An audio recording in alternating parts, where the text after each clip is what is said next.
ਆਦ ਕੀਆਂ ਕਥਾ ਕਹਾਣੀਆਂ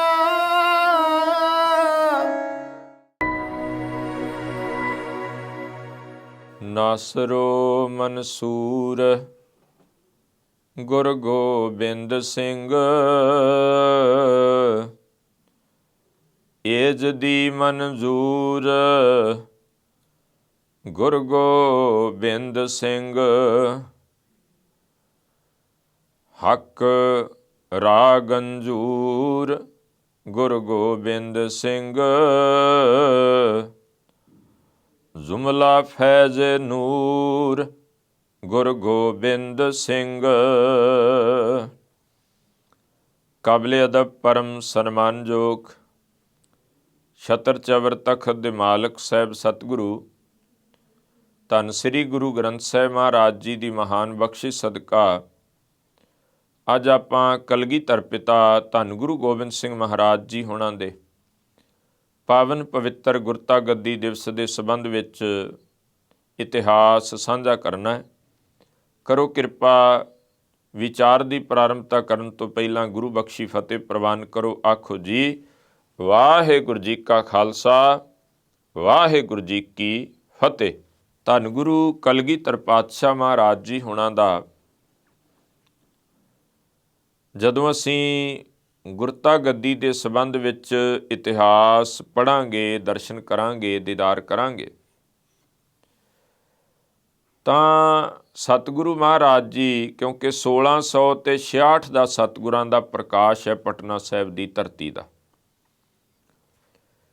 ਤੇ ਜੇ ਆਪਾਂ 5 ਸਾਲ ਦੀ ਆਰਬਲਾ ਵਿੱਚ ਮਹਾਰਾਜ ਸੱਚੇ ਪਾਤਸ਼ਾਹ ਆਨੰਦਪੁਰ ਸਾਹਿਬ ਦੀ ਧਰਤੀ ਤੇ ਆਉਂਦੇ ਆ ਤਾਂ ਇਹ ਕਰੀਬਨ 1671 ਬਣ ਜਾਂਦਾ, 71-72 ਦੇ ਨੇੜੇ ਸਮਾਂ ਜਾ ਪਹੁੰਚਦਾ।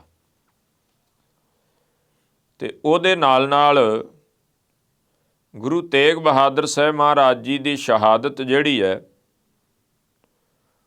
ਉਹ ਨਵੰਬਰ 1675 ਦੀ ਹੈ। ਤੋ ਹੁਣ ਮਹਾਰਾਜ ਕਲਗੀਧਰ ਪਾਤਸ਼ਾਹ ਪਿਤਾ ਜੀ ਹੁਣਾਂ ਨੂੰ ਆਪਣੇ ਪਿਤਾ ਗੁਰਦੇਵ ਧੰਨ ਗੁਰੂ ਤੇਗ ਬਹਾਦਰ ਸਾਹਿਬ ਜੀ ਨਾਲ ਰਹਿਣ ਦਾ ਜਿਹੜਾ ਸਮਾਂ ਮਿਲਿਆ ਹੈ ਉਹ ਕੁਝ ਸਮਾਂ ਮਹਾਰਾਜ ਅਸਾਮ ਤੋਂ ਵਾਪਸ ਆਏ ਤੇ ਪਟਨਾ ਸਾਹਿਬ ਥੋੜ੍ਹੀ ਦੇਰ ਰੁਕੇ ਉੱਥੇ ਆਪਣੇ ਪੁੱਤਰ ਕੋਲੇ, ਜਿੱਥੇ ਰਹੀਮ ਬਖਸ਼ ਕਰੀਮ ਬਖਸ਼ ਦਾ ਬਾਗ ਹੈ ਪਟਨਾ ਸਾਹਿਬ, ਉੱਥੇ ਮਿਲਾਪ ਹੋਇਆ ਪਹਿਲੀ ਵਾਰ। ਥੋੜ੍ਹੀ ਦੇਰ ਰੁਕ ਕੇ ਮਹਾਰਾਜ ਪੰਜਾਬ ਵੱਲ ਆ ਗਏ, ਆਨੰਦਪੁਰ ਸਾਹਿਬ ਦੀ ਧਰਤੀ ਜੋ 1665 ਵਿੱਚ ਸਾਹਿਬ ਨੇ ਵਸਾਈ, ਤੇ ਕਹਿ ਆਏ ਵੀ ਅਸੀਂ ਚਿੱਠੀ ਭੇਜਾਂਗੇ ਤੇ ਪਰਿਵਾਰ ਨੇ ਆਨੰਦਪੁਰ ਸਾਹਿਬ ਆ ਜਾਣਾ। ਹੁਣ ਉਹ ਚਿੱਠੀ ਭੇਜੀ ਹੈ ਤੇ ਧੰਨ ਮਾਤਾ ਗੁਜਰੀ ਜੀ ਔਰ ਗੁਰੂ ਤੇਗ ਬਹਾਦਰ ਸਾਹਿਬ ਜੀ ਦੇ ਮਾਤਾ ਧੰਨ ਮਾਤਾ ਨਾਨਕੀ ਜੀ, ਮਾਮਾ ਕਿਰਪਾਲ ਚੰਦ ਜੀ, ਹੋਰ ਮਹਾਨ ਗੁਰੂ ਕੇ ਸਿੱਖ, ਇਹ ਕਲਗੀਧਰ ਪਿਤਾ ਮਹਾਰਾਜ ਜੀ ਨੂੰ ਲੈ ਕੇ ਆਨੰਦਪੁਰ ਸਾਹਿਬ ਦੀ ਧਰਤੀ ਨੂੰ ਆਉਂਦੇ। ਔਰ ਇਹ ਸਾਰਾ ਜਿਹੜਾ 4 ਕੁ ਸਾਲ ਦਾ ਸਮਾਂ ਬਣਦਾ ਉਹ ਹੀ ਪਿਤਾ ਗੁਰਦੇਵ ਦੇ ਕੋਲ ਕਲਗੀਧਰ ਪਿਤਾ ਮਹਾਰਾਜ ਜੀ ਨੂੰ ਰਹਿਣ ਦਾ ਸਮਾਂ ਜਿਹੜਾ ਸੁਭਾਗ ਆ ਉਹ ਪ੍ਰਾਪਤ ਹੋਇਆ। ਇਸੇ ਦਰਮਿਆਨ ਜਦੋਂ ਅਸੀਂ ਗੁਰਤਾ ਗੱਦੀ ਦੀ ਗੱਲ ਕਰਾਂਗੇ, ਗੁਰੂ ਨਾਨਕ ਦੇ ਘਰ ਦੇ ਵਿੱਚ ਸਿਲੈਕਸ਼ਨ ਹੋਈ ਆ, ਇਲੈਕਸ਼ਨ ਨਹੀਂ ਹੋਈ, ਭਾਵ ਕਿ ਸਿਲੈਕਟ ਕੀਤਾ ਗਿਆ, ਇਲੈਕਟ ਨਹੀਂ ਹੋਇਆ। ਔਰ ਉਹ ਵੀ ਕਿਸੇ ਦੂਸਰੇ ਨੇ ਨਹੀਂ ਕੀਤਾ। ਜੇ ਗੁਰੂ ਨਾਨਕ ਸਾਹਿਬ ਮਹਾਰਾਜ ਜੀ ਨੇ ਉਹਨਾਂ ਤੋਂ ਬਾਅਦ ਸਰੀਰਕ ਚੋਲਾ ਉਹਨਾਂ ਦੇ ਤਿਆਗਣ ਤੋਂ ਬਾਅਦ ਜੇ ਧੰਨ ਗੁਰੂ ਅੰਗਦ ਦੇ ਪਾਤਸ਼ਾਹ ਮਹਾਰਾਜ ਤਖਤ ਤੇ ਬੈਠੇ ਆ ਤਾਂ ਉਹ ਕਿਸੇ ਮਨੁੱਖ ਦੇ ਸਿਲੈਕਟ ਕੀਤੇ ਹੋਏ ਨਹੀਂ ਸਨ ਵੀ ਬਾਅਦ ਵਿੱਚ ਕਿਸੇ ਨੇ ਕਹਿ ਦਿੱਤਾ ਵੀ ਇਹਨਾਂ ਨੂੰ ਬਿਠਾ ਦਿਓ ਜੀ, ਨਹੀਂ। ਇਹ ਮਹਾਰਾਜ ਜੀ ਨੇ ਖੁਦ ਆਪ ਆਪਣੀ ਹਯਾਤੀ ਦੇ ਵਿੱਚ ਉਹਨਾਂ ਨੂੰ ਬਿਠਾਇਆ। ਥਾਪਿਆ ਲੈਣਾ ਜੀਵਨ ਦੇ ਗੁਰਿਆਈ ਸਿਰ ਛਤਰ ਫਿਰਾਇਆ, ਇਹ ਸਾਨੂੰ ਬਚਨ ਮਿਲਦਾ। ਔਰ ਐਸੇ ਹੀ ਜੇ ਬਾਬਾ ਅਮਰਦਾਸ ਜੀ ਗੁਰੂ ਅਮਰਦਾਸ ਬਣੇ ਨੇ ਤੇ ਉਹਨਾਂ ਨੂੰ ਕਿਸੇ ਮਨੁੱਖ ਨੇ ਜਾਂ ਕਿਸੇ ਹੋਰ ਨੇ ਨਹੀਂ ਚੁਣਿਆ, ਉਹਨਾਂ ਨੂੰ ਸਿਲੈਕਟ ਕੀਤਾ ਗੁਰੂ ਅੰਗਦ ਦੇਵ ਪਾਤਸ਼ਾਹ ਜੀ ਨੇ। ਉਹਨਾਂ ਵਿੱਚ ਫਿਰ ਜਦੋਂ ਇਹ ਗੁਰਤਾ ਗੱਦੀ ਇਸ ਤਰ੍ਹਾਂ ਆਪਾਂ ਦੇਖਦੇ ਹਾਂ ਚੱਲੀ ਹੈ, ਤਾਂ ਉਹਦੇ ਵਿੱਚ ਕੋਈ ਰਿਸ਼ਤੇਦਾਰੀ, ਕੋਈ ਹੋਰ ਚੀਜ਼ਾਂ, ਉਹਨਾਂ ਚੀਜ਼ਾਂ ਦਾ ਲਿਹਾਜ਼ ਨਹੀਂ ਹੋਇਆ। ਕਸਵੱਟੀ ਜਿਹੜੀ ਹੈ ਉਹ ਉਹੀ ਰਹੀ ਹੈ। ਇਹ ਨਹੀਂ ਹੈ ਕਿ ਬਾਬਾ ਅਮਰਦਾਸ ਜੀ ਬਹੁਤ ਬਜ਼ੁਰਗੀ ਵਿੱਚ ਨੇ ਤੇ ਉਹਨਾਂ ਨਾਲ ਕੋਈ ਗੁਰੂ ਅੰਗਦ ਦੇਵ ਪਾਤਸ਼ਾਹ ਨੇ ਲਿਹਾਜ਼ ਕੀਤਾ ਹੋਵੇ। 12 ਸਾਲ ਉਹਨਾਂ ਸੇਵਾ ਕੀਤੀ ਹੈ, ਕਸਵੱਟੀ ਲੱਗੀ ਪੂਰੀ। ਉਹਦੇ ਤੋਂ ਬਾਅਦ ਉਹਨਾਂ ਨੂੰ ਇਹ ਦਾਤ ਪ੍ਰਾਪਤ ਹੋਈ ਹੈ। ਤਾਂ ਹੀ ਅਸੀਂ ਅੱਜ ਨਾ ਕਈ ਵਾਰ ਵੇਖਦੇ ਹਾਂ ਡੇਰੇਦਾਰੀਆਂ ਚੱਲਦੀਆਂ, ਉਹਨਾਂ ਦੇ ਉੱਤੇ ਜਦੋਂ ਕੋਈ ਪਹਿਲਾ ਸਰੀਰ ਉਹਨਾਂ ਤੇ ਖਾਸ ਕਰਕੇ ਕੰਮ ਚੱਲਦਾ, ਔਰ ਗੁਰੂ ਘਰ ਦੀ ਮਰਿਆਦਾ ਤੇ ਰਜਵਾੜਾ ਸ਼ਾਹੀ ਵਿੱਚ ਫਰਕ ਆ। ਭਾਈ ਸਾਹਿਬ ਭਾਈ ਗੁਰਦਾਸ ਜੀ ਨੇ ਲਿਖਿਆ, ਕਹਿੰਦੇ ਦੁਨਿਆਵੀ ਪਾਤਸ਼ਾਹ ਹੋਏ ਦੇ ਮਰੈ ਪੁੱਤੈ ਪਾਤਸ਼ਾਹੀ, ਦੋਹੀ ਫੇਰੈ ਆਪਣੀ। ਕਹਿੰਦੇ ਜਿਹੜਾ ਦੁਨਿਆਵੀ ਬਾਦਸ਼ਾਹ ਹੁੰਦਾ ਹੈ ਉਹ ਮਰਦਾ ਹੈ ਤੇ ਫਿਰ ਉਹਦਾ ਪੁੱਤ ਤਖਤ ਤੇ ਬਹਿ ਜਾਂਦਾ, ਲਾਇਕ ਆ ਕਿ ਨਲਾਇਕ ਆ, ਉਹ ਬਹਿ ਜਾਂਦਾ। ਸੰਸਾਰੀ ਤੌਰ ਤੇ ਵੀ ਇਹ ਕੁਝ ਚੱਲਦਾ ਕਿ ਜਿਸ ਵੇਲੇ ਕੋਈ ਪਿਤਾ ਜਿਹੜਾ ਹੈ ਉਹਦਾ ਸੰਸਾਰ ਤੋਂ ਜਾਣਾ ਹੁੰਦਾ ਆ ਤੇ ਪੁੱਤ ਨੇ ਸੇਵਾ ਕੀਤੀ ਕਿ ਨਹੀਂ ਕੀਤੀ, ਲਾਇਕ ਆ ਕਿ ਨਲਾਇਕ, ਆਉਂਦੇ ਜਾਇਦਾਦ ਤੇ ਇਹਦੀ ਹੋਈ ਹੈ। ਅਕਸਰ ਐਸਾ ਹੁੰਦਾ। ਲੇਕਿਨ ਇਹ ਜਗਤ ਦੀ ਕਹਾਣੀ ਆ, ਮਾਲਕ ਦੇ ਘਰ-ਦਰ ਵਿੱਚ ਐਸਾ ਨਹੀਂ ਹੋਇਆ। ਉੱਥੇ ਜਿਹੜਾ ਉਸ ਲਾਇਕ ਹੋਇਆ, ਜੋ ਬਚਨ ਕਿਹਾ ਨਾ ਕਿ ਤਖਤ ਰਾਜਾ ਸੋ ਬਹਿ ਜੋ ਤਖਤੈ ਲਾਇਕ ਹੋਈ, ਜਿਹੜਾ ਲਾਇਕ ਆ ਉਸ ਦੇ, ਉਹਨਾਂ ਨੂੰ ਤਖਤ ਤੇ ਬਿਠਾਇਆ, ਉਹਨਾਂ ਨੂੰ ਇਹ ਦਾਤ ਮਿਲੀ ਹੈ। ਔਰ ਤਾਂ ਕਰਕੇ ਮਹਾਰਾਜ ਦੀ ਕੀਤੀ ਸਿਲੈਕਸ਼ਨ, ਸਤਿਗੁਰਾਂ ਦੀ, ਜੋ ਸਤਿਗੁਰਾਂ ਨੇ ਸਿਲੈਕਟ ਕੀਤਾ, ਉਹ ਏਡੀ ਕਸਵੱਟੀ ਵਿੱਚੋਂ ਜੀਵਨ ਗੁਜ਼ਰੇ ਸਨ ਕਿ ਕੋਈ ਇਹ ਨਹੀਂ ਕਹਿ ਸਕਿਆ ਵੀ ਨਹੀਂ ਜੀ ਨਹੀਂ, ਪਹਿਲੇ ਤਾਂ ਠੀਕ ਸਨ ਪਰ ਇਹਨਾਂ ਵਿੱਚ ਕਮੀਆਂ ਨਹੀਂ। ਅਸੀਂ ਕਈ ਵਾਰ ਇਹੋ ਜਿਹੀ ਵਿਚਾਰ ਜ਼ਰੂਰ ਕਰ ਦਿੰਦੇ ਹਾਂ, ਕਿਉਂਕਿ ਅਸੀਂ ਮਹਾਰਾਜ ਕਲਗੀਧਰ ਪਾਤਸ਼ਾਹ ਦੇ ਗੁਰਤਾ ਗੱਦੀ ਦਿਵਸ ਦੀ ਗੱਲ ਕਰ ਰਹੇ ਹਾਂ ਤੇ ਅਸੀਂ ਅਕਸਰ ਪਤਾ ਕਿ ਅੱਜ ਵੀ ਸਾਡੇ ਬਹੁਤਾਤ ਲੋਕ ਐਸੀ ਗੱਲ ਕਰਦੇ ਆ। ਉਹ ਕਹਿੰਦੇ ਜੀ ਅਸੀਂ ਗੁਰੂ ਨਾਨਕ ਸਾਹਿਬ ਜੀ ਨੂੰ ਤਾਂ ਮੰਨਦੇ ਹਾਂ ਪਰ ਗੁਰੂ ਗੋਬਿੰਦ ਸਿੰਘ ਮਹਾਰਾਜ ਜੀ ਨੂੰ ਨਹੀਂ ਮੰਨਦੇ। ਇੱਕ ਤਾਂ ਅਸੀਂ ਇਹ ਬਹੁਤ ਵੱਡਾ ਪਾਪ ਕਰਦੇ ਹਾਂ, ਬਹੁਤ ਵੱਡਾ ਗੁਨਾਹ ਹੈ ਸਾਡਾ, ਜਦੋਂ ਅਸੀਂ ਇਹ ਕਹਿੰਦੇ ਹਾਂ ਕਿ ਗੁਰੂ ਨਾਨਕ ਸਾਹਿਬ ਤੇ ਗੁਰੂ ਗੋਬਿੰਦ ਸਿੰਘ ਮਹਾਰਾਜ ਵਿੱਚ ਫਰਕ ਹੈ। ਮੈਂ ਕਹਿੰਦਾ ਕਿ ਜੇ ਤੁਸੀਂ ਇਹਨੂੰ, ਜਦੋਂ ਅਸੀਂ ਕਹਿੰਦੇ 10 ਪਾਤਸ਼ਾਹੀਆਂ ਦੀ ਜੋਤ, ਤੇ ਜੇ ਅਸੀਂ ਇਹ ਕਹਿ ਲਈਏ ਨਾ ਵੀ ਗੁਰੂ ਗੋਬਿੰਦ ਸਿੰਘ ਮਹਾਰਾਜ ਨੇ 4 ਉਦਾਸੀਆਂ ਕੀਤੀਆਂ ਤੇ ਗੁਰੂ ਨਾਨਕ ਸਾਹਿਬ ਨੇ 14 ਜੰਗ ਲੜੇ, ਤੇ ਗਲਤ ਨਹੀਂ ਹੋਏਗਾ, ਕਿਉਂਕਿ ਜਾਮੇ ਬਦਲੇ ਨੇ, ਜੋਤ ਥੋੜ੍ਹੀ ਬਦਲੀ ਹੈ। ਉਸੇ ਜੋਤ ਨੇ ਪਹਿਲੇ ਜਾਮੇ ਵਿੱਚ 4 ਉਦਾਸੀਆਂ ਕੀਤੀਆਂ ਨੇ, ਉਸੇ ਜੋਤ ਨੇ 10ਵੇਂ ਜਾਮੇ ਵਿੱਚ 14 ਜੰਗਾਂ ਲੜੀਆਂ ਨੇ। ਤੇ ਜਦੋਂ ਅਸੀਂ ਇਹ ਕਹਿੰਦੇ ਹਾਂ ਵੀ ਗੁਰੂ ਨਾਨਕ ਸਾਹਿਬ ਜੀ ਨੂੰ ਤਾਂ ਮੰਨਦੇ ਹਾਂ ਪਰ ਕਲਗੀਧਰ ਪਾਤਸ਼ਾਹ ਨੂੰ ਨਹੀਂ ਮੰਨਦੇ, ਅਸਲ ਵਿੱਚ ਸਾਡਾ ਮਨ ਡਿਫੈਂਸ ਤੇ ਆਉਂਦਾ। ਕਿਉਂ ਕਹਿੰਦੇ ਇਹ ਗੱਲ? ਆਂਦੇ ਜੀ ਜੇ ਅਸੀਂ ਗੁਰੂ ਨਾਨਕ ਸਾਹਿਬ ਜੀ ਨੂੰ ਮੰਨਦੇ, ਜਦ ਕਿ ਉਹ ਵੀ ਅਸੀਂ ਮਤਲਬ ਉਹਨਾਂ ਦੇ ਬਾਹਰਲੇ ਸਰੂਪ ਜੋ ਕਾਲਪਨਿਕ ਤਸਵੀਰ ਬਣਾਈ ਬਾਬੇ ਦੀ ਬਾਣੀ ਨਾਲ, ਤੇ ਉੱਥੇ ਵੀ ਅਸੀਂ ਸਹਿਮਤ ਨਹੀਂ ਹੈਗੇ। ਪਹਿਲੇ ਜਾਮੇ ਵਿੱਚ ਕੋਈ ਘੱਟ ਕ੍ਰਾਂਤੀਕਾਰੀ ਕਰਮ ਨਹੀਂ ਹੋਏ, ਬਾਬਾ ਮੂੰਹ ਤੇ ਬਾਬਰ ਨੂੰ ਜਾਬਰ ਕਹਿੰਦਾ, ਬਾਬਾ ਮੂੰਹ ਤੇ ਪਖੰਡ ਨੂੰ ਪਖੰਡ ਕਹਿੰਦਾ। ਸਾਡੇ ਅੰਦਰੋਂ ਹਿੰਮਤ ਹੈ? ਫਿਰ ਕਹਿੰਦਾ ਜੀ ਜੇ ਕਲਗੀਧਰ ਸਾਹਿਬ ਨੂੰ ਮੰਨਦੇ ਆ ਤਾਂ ਸਾਨੂੰ 5 ਕਕਾਰ ਪਹਿਨਣੇ ਪੈਣਗੇ। ਤੋ ਇਹ ਮਨ ਨੇ ਇੱਕ ਹਿਲਤਰ ਕੱਢ ਦਿੱਤੀ, ਇਹੋ ਜਿਹੀ ਹੁਜਤ ਬਣਾ ਲਈ ਬਈ ਤੁਸੀਂ ਆਪਣਾ ਖਹਿੜਾ ਛਡਾਉਣ ਲਈ ਜੀ ਅੰਮ੍ਰਿਤ ਨਾ ਛਕਣਾ ਪਵੇ, ਗੁਰੂ ਵਾਲੇ ਨਾ ਬਣਨਾ ਪਵੇ, ਇੰਜ ਕਹਿ ਦੋ ਵੀ ਇਸ ਤਾਂ ਗੁਰੂ ਨਾਨਕ ਦੇ ਸਿੱਖ ਹਾਂ। ਇਹ ਵਚਨ ਸੁਣਨਾ ਸੇਵਾ ਪੰਥੀ ਮਹਾਂਪੁਰਖ ਜਿਨ੍ਹਾਂ ਦੀ ਪ੍ਰਪਾਟੀ ਅਤੀ ਸਤਿਕਾਰਯੋਗ ਭਾਈ ਸਾਹਿਬ ਭਾਈ ਕਨਈਆ ਜੀ ਹੋਣਾ ਤੋਂ ਆਰੰਭ ਹੁੰਦੀ ਹੈ ਔਰ ਬੜੀ ਇੱਕ ਨਿਰਮਲ ਧਾਰਾ ਜੋ ਸੇਵਾ ਪੰਥੀ ਮਹਾਂਪੁਰਖਾਂ ਦੀ ਚੱਲ ਰਹੀ ਹੈ। ਉਹਨਾਂ ਦੇ ਵਿੱਚ ਐਸੇ ਐਸੇ ਮਹਾਂਪੁਰਖ ਰੱਬ ਦੇ ਪਿਆਰੇ ਹੋਏ, ਉਹਨਾਂ ਵਿੱਚੋਂ ਭਾਈ ਸੇਵਾ ਰਾਮ ਜੀ।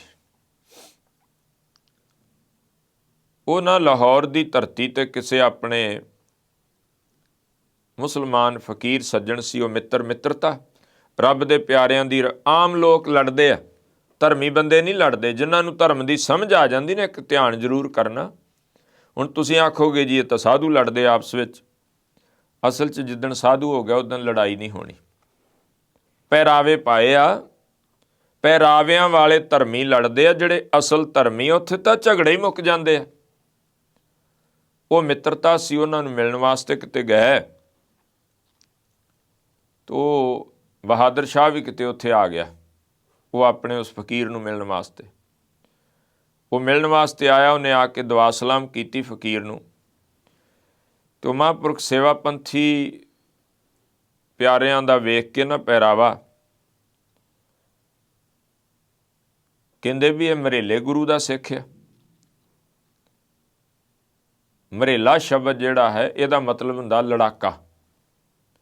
ਤੇ ਇਹ ਜਿਹੜੇ ਮੁਗਲ ਆ ਨਾ, ਇਹ ਜਿਹੜੇ ਅਸੀਂ ਬੋਲੀ ਉਹਨਾਂ ਦੀ ਬੋਲਦੇ ਹਾਂ ਜਦੋਂ ਅਸੀਂ ਆਣੇ ਵੀ ਨਹੀਂ ਗੁਰੂ ਗੋਬਿੰਦ ਸਿੰਘ ਨੂੰ ਨਹੀਂ ਮੰਨਦੇ। ਉਹ ਗੁਰੂ ਗੋਬਿੰਦ ਪਾਤਸ਼ਾਹ ਮਹਾਰਾਜ ਗੁਰੂ ਗੋਬਿੰਦ ਸਿੰਘ ਜੀ ਨੂੰ ਮਰੇਲਾ ਗੁਰੂ ਕਹਿੰਦੇ ਸਨ, ਭਾਵ ਕਿ ਲੜਾਕਾ ਗੁਰੂ। ਤੇ ਜਦ ਕਿ ਮਹਾਰਾਜ ਕਹਿੰਦੇ ਵੀ ਮੈਂ ਲੜਨ ਥੋੜ੍ਹੀ ਗਿਆ ਕਿਸੇ ਨਾਲ। ਜੇ ਹੁਣ ਧੱਕੇ ਨਾਲ ਤੁਸੀਂ ਗੱਲ ਲੜਾਈ ਪਾ ਦਿਓਗੇ ਤੇ ਹੁਣ ਅੱਗੋਂ ਇਹ ਤਾਂ ਬੈਠਾ ਨਹੀਂ ਵੀ ਭਾਈ ਇੱਕ ਗੱਲ ਤੇ ਮਾਰੋ ਤੇ ਦੂਜੀ ਅੱਗੇ ਕਰ ਦਿਓ, ਇਹ ਤਾਂ ਕੰਮ ਹੋਣਾ ਨਹੀਂ। ਇਹ ਤਾਂ ਫਿਰ ਜਿਹੋ ਜਿਹਾ ਮੂੰਹ ਲੈ ਕੇ ਘੁਆਵੇਗਾ। ਮਹਾਰਾਜ ਕਹਿੰਦੇ ਗੁਰੂ ਦਾ ਦਰ ਏ, ਜਿਹੋ ਜਿਹੀ ਕੋਈ ਭਾਵਨਾ ਲੈ ਕੇ ਆਏਗਾ ਉਹੋ ਜਿਹਾ ਝੋਲੀ 'ਚ ਫਲ ਪੈ ਜਾਏਗਾ। ਤੇ ਜੇ ਹੱਥ ਜੋੜ ਕੇ ਕੋਈ ਆਉਂਦਾ ਉਹਦੇ ਸਿਰ ਤੇ ਹੱਥ ਰੱਖਿਆ ਜਾਂਦਾ, ਉਹਨੂੰ ਅਸੀਸ ਮਿਲਦੀ ਹੈ। ਤੇ ਜਿਹੜਾ ਮੱਥਾ ਲਾਉਣ ਵਾਸਤੇ ਮੱਥਾ ਟੇਕੋਗੇ ਅਸੀਸਾਂ ਮਿਲਣਗੀਆਂ, ਮੱਥਾ ਲਾਓਗੇ ਤਾਂ ਖੇਰੂ ਖੇਰੂ ਹੋ ਜਾਓਗੇ। ਉਹਨੇ ਆਖਿਆ ਮਰੇਲੇ ਗੁਰੂ ਦਾ ਸਿੱਖ ਹੈ। ਉਹਦੇ ਨਾਲ ਮਿੱਤਰਤਾ ਸੀ। ਉਹ ਫਕੀਰ ਕਹਿੰਦਾ ਨਹੀਂ ਜੀ ਨਹੀਂ, ਇਹ ਤਾਂ ਗੁਰੂ ਨਾਨਕ ਦਾ ਸਿੱਖ ਹੈ। ਉਹ ਹੁਣ ਮਾਲਕ ਦੇ ਪਿਆਰੇ ਸੇਵਾ ਪੰਥੀ ਮਹਾਂਪੁਰਖ ਕਹਿੰਦੇ ਬਾਦਸ਼ਾਹ ਨਹੀਂ, ਮੈਂ ਮਰੇਲੇ ਗੁਰੂ ਦਾ ਹੀ ਸਿੱਖ ਹਾਂ।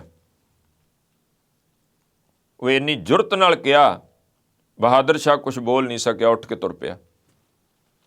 ਉਹ ਬਾਅਦ 'ਚ ਫਕੀਰ ਕਹਿੰਦਾ ਵੀ ਤੁਹਾਨੂੰ ਕੀ ਲੋੜ ਸੀ ਕਹਿਣ ਦੀ ਵੀ ਤੁਸੀਂ ਮਰੇਲੇ ਗੁਰੂ ਦੇ ਸਿੱਖ ਹੋ। ਤੁਹਾਨੂੰ ਪਤਾ ਇਹਦਾ ਖਮਿਆਜਾ ਭੁਗਤਣਾ ਪੈ ਸਕਦਾ ਸੀ। ਤੁਹਾਨੂੰ ਮਨ ਮੰਨਿਓ ਮਾਰਨ ਤੱਕ ਤੁੱਲ ਆਉਂਦਾ, ਐਸਾ ਕੁਝ ਹੈ। ਤੇ ਨਾਲੇ ਗੁਰੂ ਨਾਨਕ ਸਾਹਿਬ ਗੁਰੂ ਗੋਬਿੰਦ ਸਿੰਘ 'ਚ ਕੀ ਫਰਕ ਆ? ਉਹ ਕਹਿੰਦੇ ਫਰਕ ਕੋਈ ਨਹੀਂ ਆ, ਪਰ ਮੈਂ ਸੋਚ ਕੇ ਕਿ ਮੇਰੀ ਜਾਨ ਬਚ ਜਾਏ, ਮੈਂ ਮਾਰਿਆ ਨਾ ਜਾਵਾਂ ਕੁਝ ਨਾ, ਤੇ ਮੈਂ ਕਲਗੀਆਂ ਵਾਲੇ ਤੋਂ ਮੂੰਹ ਮੋੜ ਲਵਾਂ, ਮੈਂ ਆਖਾਂ ਮੈਂ ਗੁਰੂ ਨਾਨਕ ਦਾ ਸਿੱਖ ਹਾਂ। ਤੇ ਪਹਿਲੀ ਬਾਤ ਤਾਂ ਮੈਂ ਵਖਰੇਵਾਂ ਕਰਦਾ, ਕਿਉਂਕਿ ਜੋ ਗੁਰੂ ਨਾਨਕ ਸਾਹਿਬ ਦੀ ਜੋਤ ਹੈ ਉਹੀ ਦਸਮ ਪਾਤਸ਼ਾਹ 'ਚ ਹੈ। ਇਸੇ ਕਰਕੇ ਮੈਂ ਨਹੀਂ ਇਸ ਤਰ੍ਹਾਂ ਕਹਿ ਸਕਦਾ। ਉਹ ਹੈਰਾਨ ਹੋ ਗਿਆ ਸੁਣ ਕੇ। ਤੋ ਇਸੇ ਲਈ ਸਾਨੂੰ ਇਹ ਚੀਜ਼ ਜਿਹੜੀ ਹੈ, ਇੱਕੋ ਹੀ ਜੋਤ ਹੈ ਜਿਹੜੀ 10ਵੇਂ ਜਾਮੇ ਤੱਕ। ਤੇ ਫਿਰ ਗੁਰੂ ਗ੍ਰੰਥ ਸਾਹਿਬ ਜਦੋਂ ਅਸੀਂ ਅਰਦਾਸ ਕਰਕੇ ਬਚਨ ਕਹਿੰਦੇ ਨਾ, ਅਸੀਂ ਇਹ ਨਹੀਂ ਕਹਿੰਦੇ ਕਿ 10 ਪਾਤਸ਼ਾਹੀਆਂ ਦੀਆਂ ਜੋਤਾਂ ਥੋੜ੍ਹੀ ਸ਼ਬਦ ਬਹੁਤ ਥੋੜ੍ਹੀ ਵਰਤਦੇ ਹਾਂ। 10 ਪਾਤਸ਼ਾਹੀਆਂ ਦੀ ਜੋਤ, ਕਿਉਂਕਿ ਜੋਤ ਇੱਕੋ ਹੀ ਹੈ। ਸ੍ਰੀ ਗੁਰੂ ਗ੍ਰੰਥ ਸਾਹਿਬ ਜੀ ਕੇ ਪਾਠ ਦੀਦਾਰ ਦਾ ਧਿਆਨ ਧਰ ਕੇ ਬੋਲੋ ਜੀ ਵਾਹਿਗੁਰੂ। ਜੋਤ ਇੱਕੋ ਹੀ ਹੈ, ਜਾਮੇ 10 ਨੇ।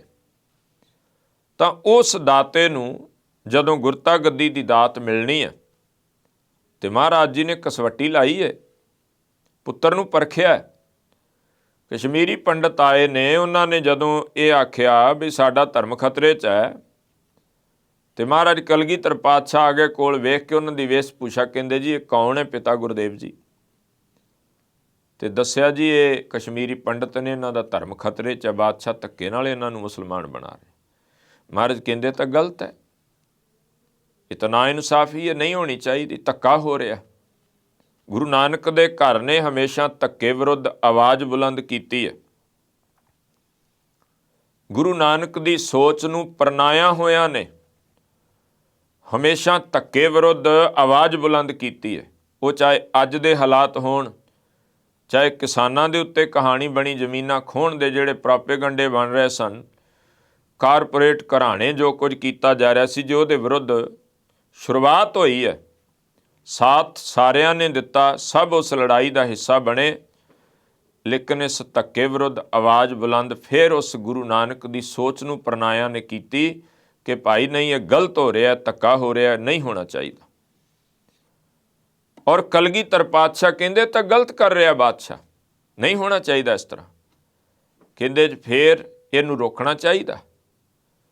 ਤੇ ਮਹਾਰਾਜ ਗੁਰੂ ਤੇਗ ਬਹਾਦਰ ਸਾਹਿਬ ਕਹਿੰਦੇ ਰੁਕੇਗਾ, ਪਰ ਇਸ ਜ਼ੁਲਮ ਦੀ ਚੜ੍ਹੀ ਆਉਂਦੀ ਨਦੀ ਨੂੰ, ਹੜ੍ਹ ਨੂੰ ਰੋਕਣ ਵਾਸਤੇ ਕਿਸੇ ਪਵਿੱਤਰ ਆਤਮਾ ਦਾ ਸੀਸ ਲੱਗੇਗਾ, ਉਹਦਾ ਖੂਨ ਡੁੱਲੇਗਾ। ਕਿਉਂਕਿ ਜਦੋਂ ਖੂਨ ਡੁੱਲਦਾ ਹੈ ਪਵਿੱਤਰ ਆਤਮਾ ਦਾ, ਜਿਵੇਂ ਆਮ ਤੁਸੀਂ ਵੇਖੋ ਨਾ ਵੀ ਬੰਦਾ ਬਿਲਕੁਲ ਸਾਹ ਸਤਹੀਣ ਹੋ ਜਾਏ ਤੇ ਉਹਨੂੰ ਕਹਿ ਦਿੰਦੇ ਨਾ ਡਾਕਟਰ ਵੀ ਇਹਨੂੰ ਬਲੱਡ ਚੜਾਉਣਾ ਪੈਣਾ, ਇਹਨੂੰ ਖੂਨ ਦੇਣਾ ਪੈਣਾ, ਖੂਨ ਚੜਾਉਣਾ ਪੈ ਗਿਆ, ਦਾ ਖੂਨ ਜਿਹੜਾ ਹੈ ਉਹ ਥੋੜ੍ਹਾ ਰਹਿ ਗਿਆ ਜਾਂ ਕੰਮ ਨਹੀਂ ਕਰ ਰਿਹਾ, ਤਾਂ ਖੂਨ ਫਿਰ ਉਹਨੇ ਥੋੜ੍ਹੀ ਹੈ ਵੀ ਕੋਈ ਬਿਮਾਰੀ ਦਾ ਮਾਰਿਆ ਹੋਇਆ ਐਸਾ ਕੁਝ ਹੈ, ਉਹਨੂੰ ਲਿਆ ਕੇ ਤੇ ਆਖੋ ਜੇ ਇਹਦਾ ਖੂਨ ਚੜਾ ਦਿਓ ਨਾ ਠੀਕ ਹੋ ਜਾਏਗਾ। ਜਦੋਂ ਵੀ ਕੋਈ ਬਲੱਡ ਡੋਨੇਟ ਕਰਦਾ ਤਾਂ ਉਹਦੇ ਸਾਰੇ ਉਸ ਵਕਤ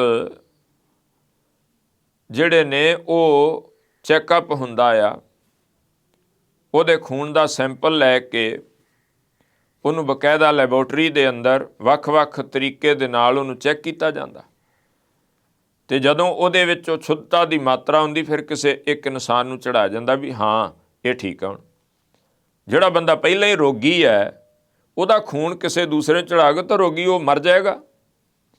ਐਸੇ ਹੀ ਜਦੋਂ ਇੱਥੋਂ ਦੇ ਧਰਮੇ ਸਾਹ ਸਤਹੀਣ ਹੋ ਗਿਆ ਤਾਂ ਉਹਦੇ ਲਈ ਐਸੇ ਨਰੋਏ, ਐਸੇ ਪਵਿੱਤਰ ਖੂਨ ਦੀ ਲੋੜ ਸੀ ਜਿਹਦੇ ਨਾਲ ਇਹਨਾਂ ਨੂੰ ਜਿੰਦ ਬਖਸ਼ੀ ਜਾ ਸਕੇ। ਤੇ ਮਹਾਰਾਜ ਨੇ ਜਦੋਂ ਇਹ ਬਚਨ ਆਖਿਆ ਵੀ ਕੋ ਮਹਾਂਪੁਰਖ ਐਸੀ ਪਵਿੱਤਰ ਆਤਮਾ ਆਪਣਾ ਖੂਨ, ਬਾਕੀ ਵੈਸੇ ਤਾਂ ਦੁਨੀਆ ਮਰਦੀ ਹੈ ਰੋਜ਼, ਕਿੰਨਾ ਖੂਨ ਡੁੱਲਦਾ, ਬੜੇ ਲੋਕ ਮਰਦੇ ਆ, ਕੋਈ ਵੱਟ ਪਿੱਛੇ ਮਰ ਜਾਂਦਾ, ਕੋਈ ਐਕਸੀਡੈਂਟ 'ਚ ਮਰ ਜਾਂਦਾ, ਘੋਰ ਤਰੀਕੇ ਨਾਲ ਖੂਨ, ਉਹਨਾਂ ਨਾਲ ਕੋਈ ਰੈਵੂਲੇਸ਼ਨ ਥੋੜ੍ਹੀ ਆਉਂਦਾ, ਕ੍ਰਾਂਤੀ ਥੋੜ੍ਹੀ ਹੁੰਦੀ ਹੈ, ਕੋਈ ਚੇਂਜ ਥੋੜ੍ਹਾ ਹੁੰਦਾ ਸਮਾਜ ਵਿੱਚ। ਮਰਦੇ ਨੇ ਲੋਕ, ਮਰਦੇ ਆ ਕੀੜੇ ਮਕੌੜਿਆਂ ਦੇ ਤਰ੍ਹਾਂ, ਜੰਮਦੇ ਆ ਮਰਦੇ ਆ, ਪਰ ਕੋਈ ਨਾ ਉਹਨਾਂ ਦੇ ਆਉਣ ਨਾਲ ਕੁਛ ਹੁੰਦਾ ਹੈ, ਨਾ ਉਹਨਾਂ ਦੇ ਜਾਣ ਨਾਲ ਕੋਈ ਦੁਨੀਆ ਰੁਕ ਜਾਂਦੀ ਹੈ।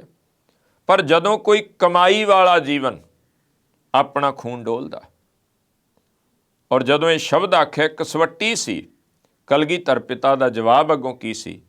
ਆਖਿਆ ਪਿਤਾ ਗੁਰਦੇਵ ਤੁਹਾਡੇ ਨਾਲੋਂ ਫਿਰ ਪਵਿੱਤਰ ਆਤਮਾ ਕੌਣ ਹੋ ਸਕਦੀ ਹੈ? ਇਹ ਦੁਖੀਏ ਦਰ 'ਤੇ ਆਏ ਨੇ, ਇਹਨਾਂ ਦੀ ਬਾਂਹ ਫੜਨੀ ਚਾਹੀਦੀ ਹੈ, ਕਿਉਂਕਿ ਗੁਰੂ ਘਰ ਦਾ ਬਿਰਧ ਹੈ ਜੋ ਸ਼ਰਨ ਆਵੈ ਤਿਸ ਕੰਠ ਲਾਵੈ, ਇਹ ਬਿਰਧ ਸੁਆਮੀ ਸੰਦਾ, ਇਹ ਉਸ ਮਾਲਕ ਦੇ ਘਰ ਦਾ ਬਿਰਧ ਹੈ। ਤੇ ਮਹਾਰਾਜ ਸੱਚੇ ਪਾਤਸ਼ਾਹ ਕਹਿੰਦੇ ਭਾਈ ਅਸੀਂ ਜਾਵਾਂਗੇ ਤੇ ਫਿਰ ਤੁਹਾਡੇ ਸਿਰ ਤੋਂ ਪਿਤਾ ਦਾ ਸਾਇਆ ਉੱਠ ਜਾਏਗਾ। ਤੇ ਮਹਾਰਾਜ ਨੇ ਫਿਰ ਹੱਥ ਜੋੜ ਕੇ ਆਖਿਆ ਜੀ ਮੈਂ ਯਤੀਮ ਬਣ ਕੇ ਜੀਵਨ ਕੱਢਾਂਗਾ, ਲੇਕਿਨ ਇੰਨਿਆਂ ਦੇ ਸਿਰ ਤੇ ਪਿਤਾ ਦਾ ਸਾਇਆ ਰਹਿ ਜਾਏ, ਇਹਨਾਂ ਦਾ ਧਰਮ ਵੱਜ ਜਾਏ, ਤੁਸੀਂ ਕੁਰਬਾਨੀ ਦਿਓ, ਮੈਂ ਉਹਦੇ ਲਈ ਤਿਆਰ ਹਾਂ। ਮਹਾਰਾਜ ਨੇ ਸ਼ਾਬਾਸ਼ ਦਿੱਤੀ, ਕਿਰਪਾ ਕੀਤੀ। ਇਹ ਇੱਕ ਕਸਵੱਟੀ ਸੀ ਗੁਰਤਾ ਗੱਦੀ ਮਹਾਰਾਜ ਜੀ ਨੂੰ ਜਦੋਂ ਬਖਸ਼ਿਸ਼ ਕਰਨੀ ਹੈ। ਉਹਦੀ ਮਰਿਆਦਾ ਭਾਵੇਂ 1675 ਮਹਾਰਾਜ ਜੀ ਦੇ ਸ਼ਹਾਦਤ ਤੋਂ 4-5 ਦਿਨ ਬਾਅਦ, 5-6 ਦਿਨ ਦਾ ਸਮਾਂ ਲੱਗਦਾ ਹੈ। ਭਾਈ ਜੈਤਾ ਜਦੋਂ ਸੀਸ ਲੈ ਕੇ ਆਉਂਦੇ ਹੋ, ਆਪਾਂ ਅੱਗੇ ਇਤਿਹਾਸ ਸਾਂਝਾ ਕਰਾਂਗੇ। ਉਸ ਤੋਂ ਬਾਅਦ ਨਿਭਾਈ ਜਾਂਦੀ ਹੈ, ਪਰ ਐਲਾਨ ਪਹਿਲਾਂ ਹੋ ਚੁੱਕਾ ਸੀ। ਔਰ ਕਲਗੀਧਰ ਪਿਤਾ ਮਹਾਰਾਜ ਜੋ ਬਾਦਸ਼ਾਹ ਵੀ ਨੇ, ਦਰਵੇਸ਼ ਵੀ ਨੇ, ਹੱਕ ਹੱਕ ਅੰਦੇਸ਼ ਗੁਰੂ ਗੋਬਿੰਦ ਸਿੰਘ, ਬਾਦਸ਼ਾਹ ਦਰਵੇਸ਼ ਗੁਰੂ ਗੋਬਿੰਦ ਸਿੰਘ, ਉਹ ਮਹਾਰਾਜ ਸੱਚੇ ਪਾਤਸ਼ਾਹ ਤਖਤ ਤੇ ਬੈਠੇ, ਹੱਕ ਹੱਕ ਆਗਾ ਗੁਰੂ ਗੋਬਿੰਦ ਸਿੰਘ, ਸ਼ਾਹੇ ਸ਼ਾਹਨਸ਼ਾਹ ਗੁਰੂ ਗੋਬਿੰਦ ਸਿੰਘ, ਉਹ ਦਾਤੇ ਤਖਤ ਤੇ ਬੈਠੇ। ਔਰ ਤਖਤ ਤੇ ਬੈਠ ਕੇ ਉਹਨਾਂ ਨੇ ਪੰਥ ਦੀ ਅਗਵਾਈ ਕੀਤੀ। ਔਰ ਉਸ ਦਾਤੇ ਦਾ ਗੁਰਤਾ ਗੱਦੀ ਦਿਵਸ ਜੋ ਮਹਾਰਾਜ ਸੱਚੇ ਪਾਤਸ਼ਾਹ ਨੇ ਸੱਚੇ ਤਖਤ ਤੇ ਬੈਠ ਕੇ ਸੱਚ ਦਾ ਨਿਆਂ ਕੀਤਾ, ਐਸੇ ਦੀਨ ਦਿਆਲ ਸਤਿਗੁਰੂ ਮਹਾਰਾਜ ਜੀ ਦੇ ਗੁਰਤਾ ਗੱਦੀ ਦਿਵਸ ਦੀਆਂ ਬਹੁਤ ਬਹੁਤ ਮੁਬਾਰਕਾਂ, ਵਧਾਈਆਂ ਹੋਣ ਜੀ। ਹੋਈਆਂ ਭੁੱਲਾਂ ਦੀ ਖਿਮਾ। ਵਾਹਿਗੁਰੂ ਜੀ ਕਾ ਖਾਲਸਾ, ਵਾਹਿਗੁਰੂ ਜੀ ਕੀ ਫਤਿਹ।